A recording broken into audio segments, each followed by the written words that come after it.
Interesting that Twitter says they have no idea why this happened. There's speculation about political fatigue. Yeah. What's your take?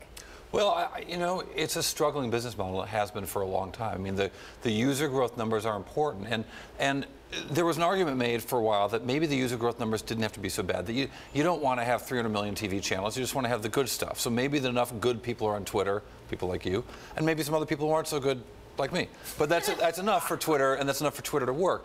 The problem is, what we saw in this quarter, to me is disconcerting. Yeah, a user loss in the U.S., that's a big worry. But and not least of which because those are the users that pay the most in terms of advertising dollars, or garner the most in terms of advertising dollars. The real worry was that advertising revenue in the U.S. fell a lot, even though the user number fell a little.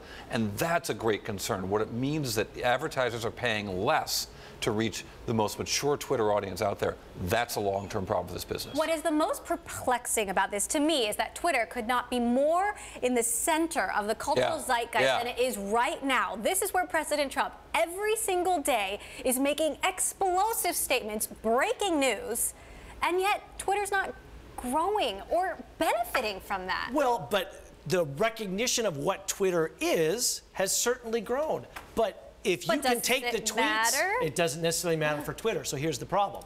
You can take the tweets of Donald Trump and other people and put them into other forms of media, and the message still gets delivered.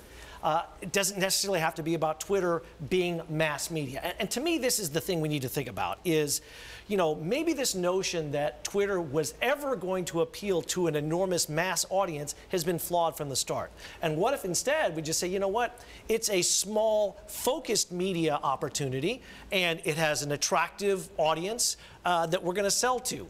And maybe that's all that's ever going to be. Now, that changes the nature of how you think about it, how you price it, it's everything else. But unfortunately, I think that's not happening, right? Well, here's what's happening is I thought that was going to be true. I really strongly believe that if you find the right demographic, if you find the right, if you know the audience you're reaching, if you know what they're interested in, Twitter should know that with all the data, advertisers will pay more for that. Well, and we see it at Facebook, but we don't see it at Twitter. And the fact that they don't know why this is happening calls into question how much they actually know about their users and what they want. And, that's important for ad revenue and how they personalize the service. I mean, this is original content to the core, and nobody's watching. Well, a number of people are, but it's influencers. But it's a smaller group. And again, it just raises that fundamental question of, is this a kind of service that is ever going to get mass appeal? And I still think that's a question mark.